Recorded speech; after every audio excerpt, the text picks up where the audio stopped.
Hello to my band director colleagues. Thanks for joining me with this video. This is an extension of the session that I presented at the conference recently. The session was called Routines to Develop Musical Expression from the First Rehearsal. And in that session, we talked about applying some principles to the categories of phrasing and dynamics. And in this session, we want to take it a step further and go through the category of articulation. At the session, we talked about how by the time students are ready to add expression in the context of their performance music, they don't always have the skills they need.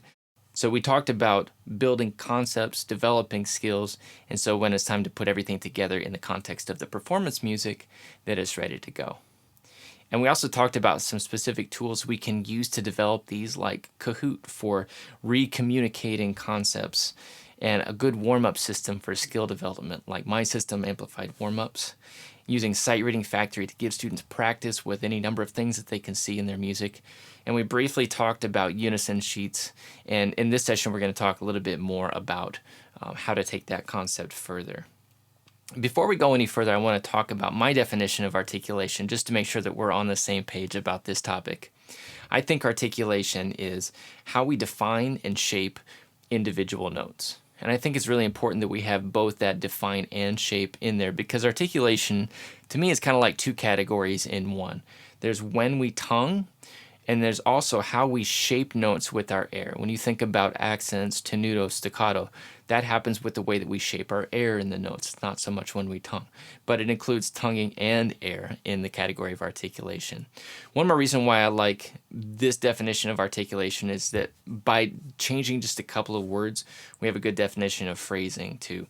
So articulation is for individual notes. Phrasing is the way that we define and shape groups of notes. The only difference there being that the way we define phrases is by when we breathe as opposed to when we tongue. But at any rate, back to articulation. We want to create some Kahoot questions around some basic articulation concepts. First of all, we're going to do it for tonguing. So we're going to talk about tonguing and then note shaping. When we talk about tonguing concepts, we're talking about two things: when we tongue and how we tongue. Often how to tongue requires some individual or small group work to really try to get it right. But there are some concepts that we can communicate for how we tongue. We want to use a two-syllable.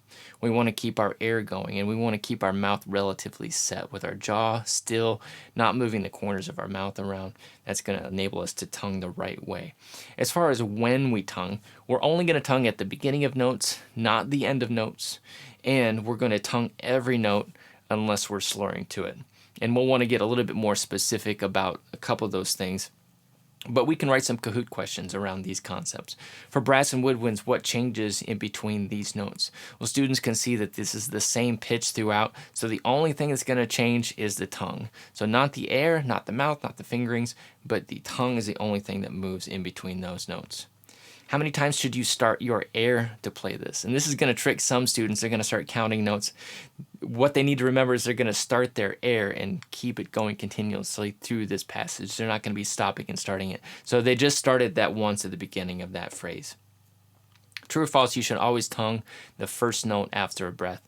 And this is just getting a little bit more specific on that concept of we're going to tongue every note unless we're slurring to it. But some students will need that more specific concept that when you take a breath, you should tongue that first note all the time.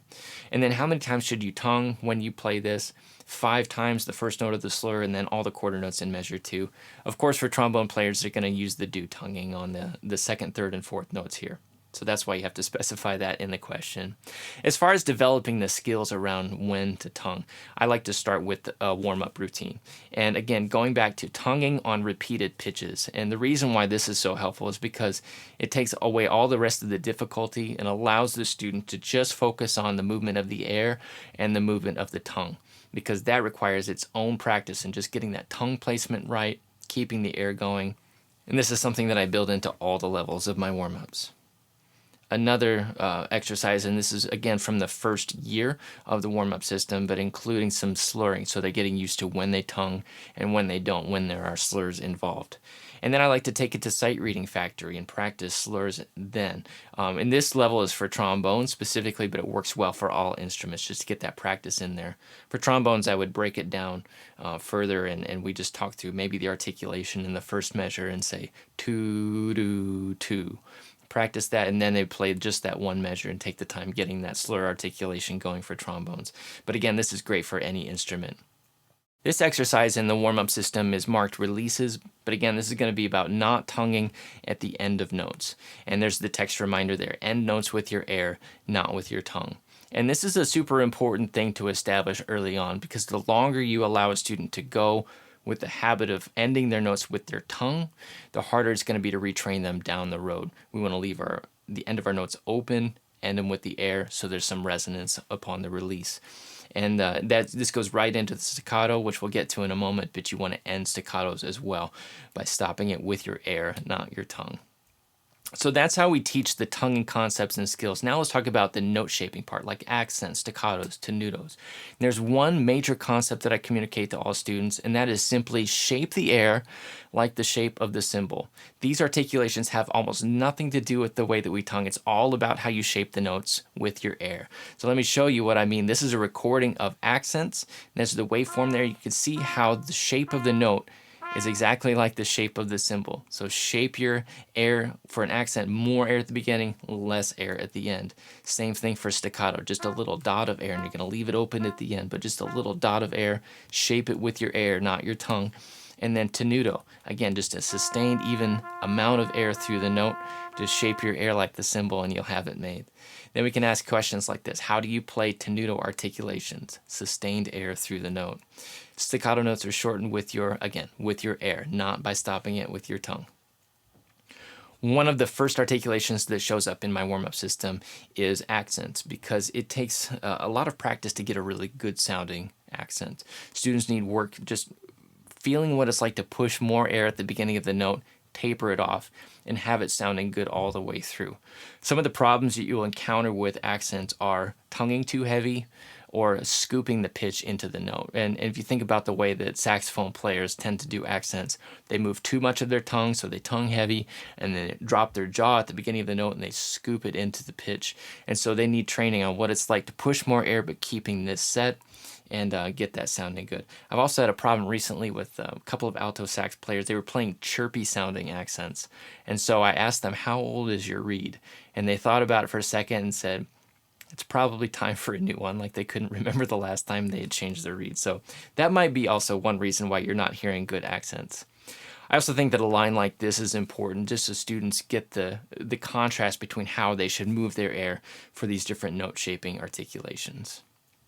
You can do some work in Sight Reading Factory around articulations. It's not my favorite way to do it because, as you can see, there aren't a lot of articulations in here, and some of them are kind of hard to read in the whole context. So what I like to use instead are unison sheets. And so basically you're going to take something from your performance music, put it into your music notation program, transpose it out for all the instruments, and that way the whole band can work on the same part of the music all at the same time. And so here they're going to get some work just matching the sustained and tenuto articulations there.